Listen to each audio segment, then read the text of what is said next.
The wheel of death at the moment. Good. I get asked quite a few questions, mainly on Instagram, just about how I did some of the specific things on some of the disciples' work, as well as some other work that's been out there. So I just thought, why don't I just break down a track real quick and show you. I'm so sorry that it's on Logic 9. This is so. Do you know what though? I'm not sorry. I'm sorry, I'm not sorry. Do you know why? Because this song was produced more than, well, the birth of it was more than 4 years ago now. So that's the reason for why you see Logic 9 on the screen right now. Let me record that screen. Start recording. Yeah, so that's the reason for Logic 9 right now. But getting into it, I'm just going to break down some of these bits in under 5 minutes. You reckon? I don't know, it depends how good you are.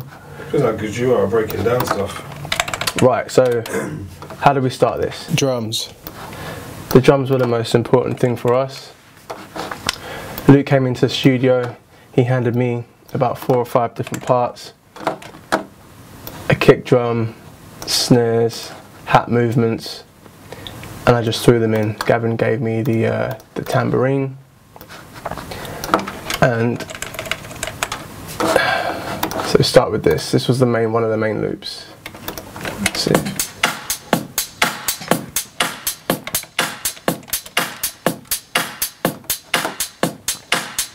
Nice chunky drums to start with. Then we moved on to adding some bit more of a groove movement with the toms. So a bit more of a groove movement with the hi-hats.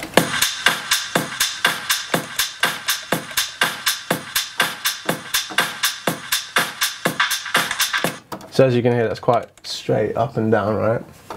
So we needed some more movement, right? So I was like, alright, cool. What we got?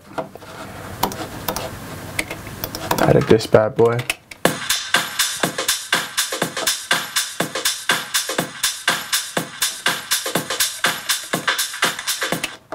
And that's Gavin's handy chopping work there. He doesn't like to admit it, but he's an ace percussionist. He used to play drums. Very good. Oh, what is that? Yeah, so let me go back. Yeah, so Gavin got involved and then decided to chop this up. And the reason why I did, because you don't always need the full loop, right? You just need parts to like go in the gaps, just to fill it out a bit more. You don't need to always have the whole loop in there. That's what that sounds like. Added a tambourine to keep it all consistent. Kick, the big boy. This is what this sounds like.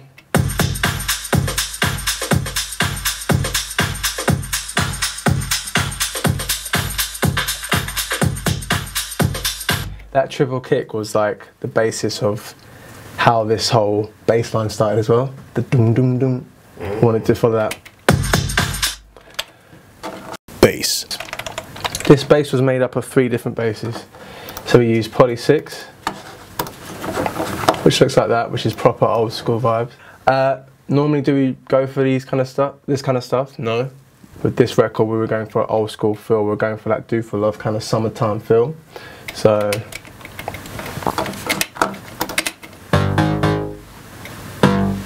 almost like Tron-like that sound is, right? It's not that nice on its own, but when you add it with a few others. We then went to get an organ bass from B4. That's what that looks like. It's like those old Hammond pianos that you see in churches.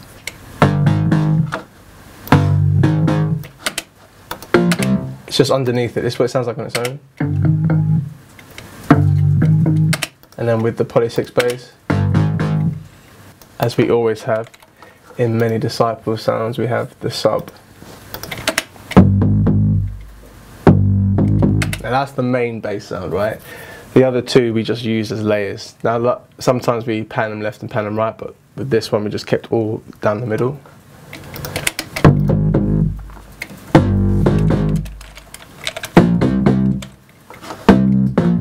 What does that sound like with the drums? Let's just do it with the main kick loop for now, without the actual sub kick.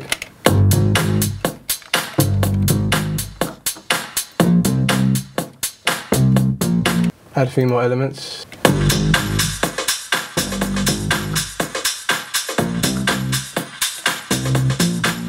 And where's that big boy kick?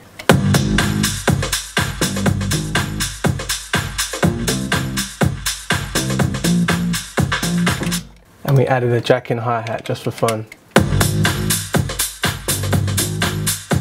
That's the main body of the song really. Transitions. Transitions are anything that lead one aspect of the song to the next seamlessly, or not so seamlessly, depending on what you want to do.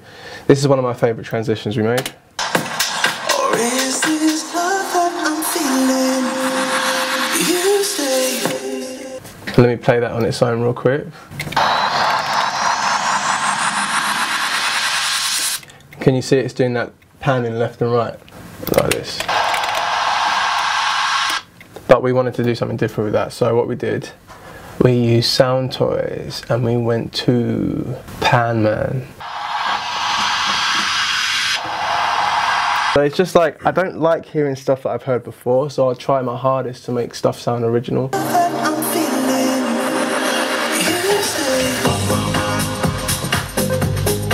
One last thing I do, vocoder. And then Luke came up with this sick idea of having like a one vocal that lasted all the way along the song. And it was just going to be like, just like kind of a vocoder vocal. So I thought, how are we going to do that? So what I did was, I recorded one take of his, which sounds like this. All I do every night is think about you. All I do every night is think of you. So that's one. What I did with that, open up vocal transformer. Really simple stuff. And just I set it to robotize, and then just chose one note, and it's only going to play that one note. So that means I can then have that channel, copy another one down, and then I can go back in here on that new channel and change that however I want. So that's what I did with all of these bits here, and I just kept on adding and adding and adding until I found proper harmony that I liked. All I do every night is think about you. All I do every night is think of you. And then I added one more. All I do every night is think about you. And then one more. All I do every night is think about you. All I do every night is think of you, you. All I do every night is think about you. And that is the famous start for this song, which sounds like this. All I do every night is think about you. All I do every night is think of you. And that was that. But what we wanted to do is wanted to run that throughout the whole song and just have the beat change all the time. And as we got to doing that, we thought, you know what, this is a little bit boring. We might need to start switching up. So began to write. Just thought, we need some sort of summer feel. We need it to feel like you're lying on the beach, 6 AM, sun's come up, Ibiza, had a good night last night, and we wanted a song that reminded you of that good night. And so we kept the beat playing.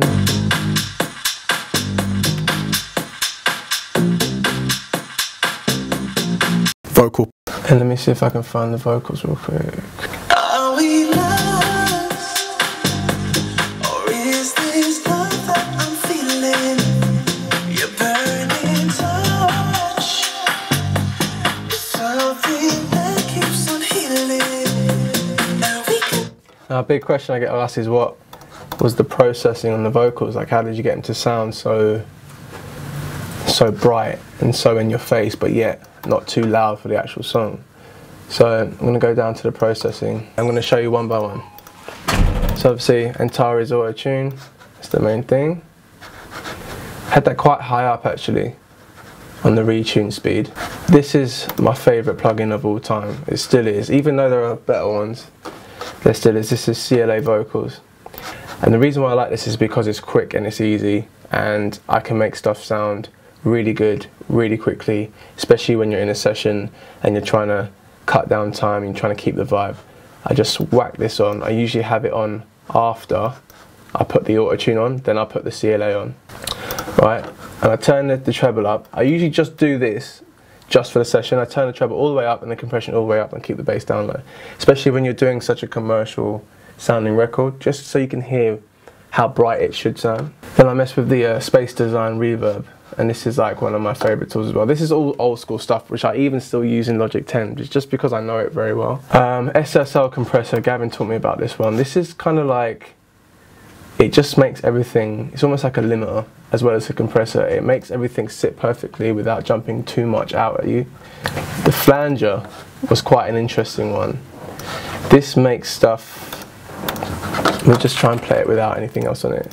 Are we love? So that's what the flanger does.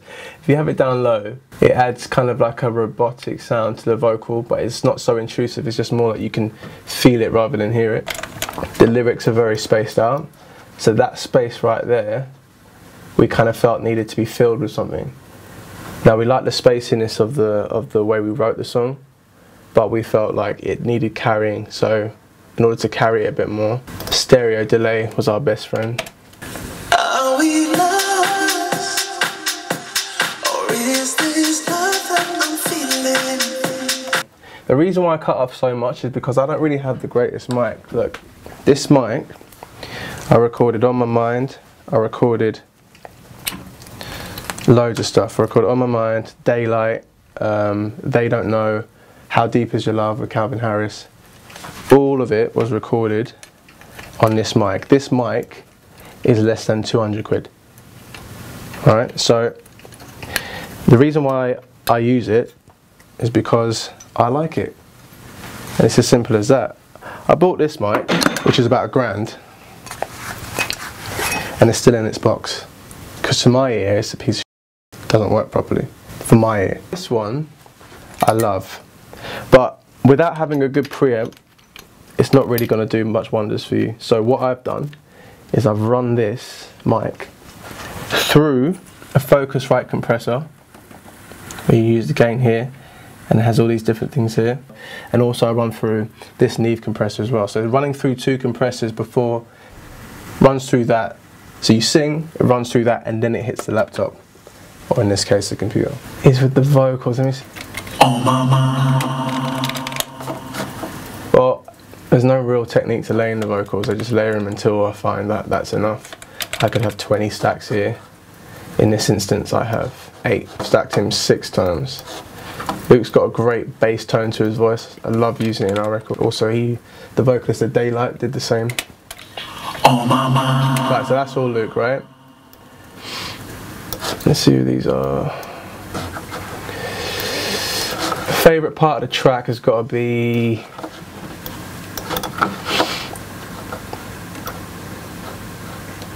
the progression in the chords.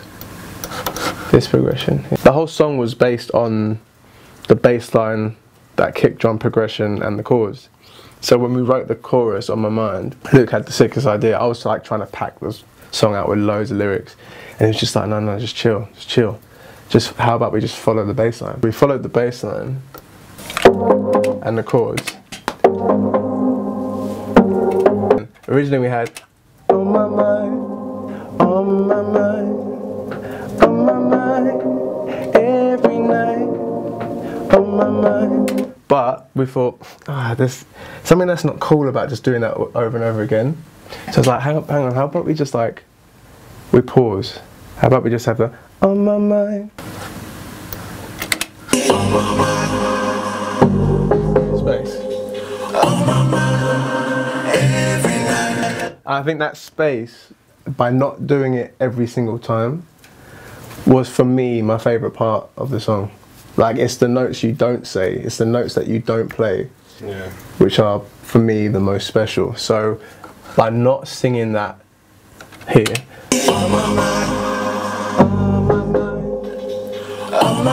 by not doing that middle one, you were able to let the drums have their shine. Like,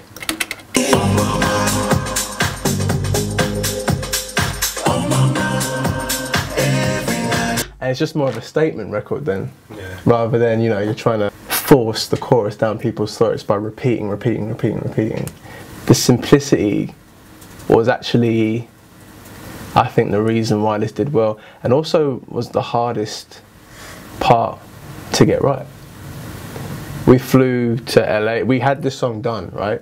Had it done.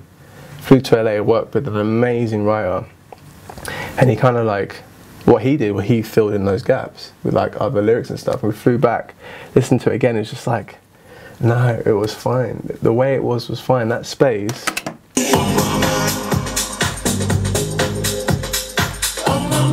Because it's a dance track as well, it gives it the dancey aspect, like in those gaps as well. It gives people time to move to the beat, as well, rather than keep singing along to the tune. Yeah, exactly.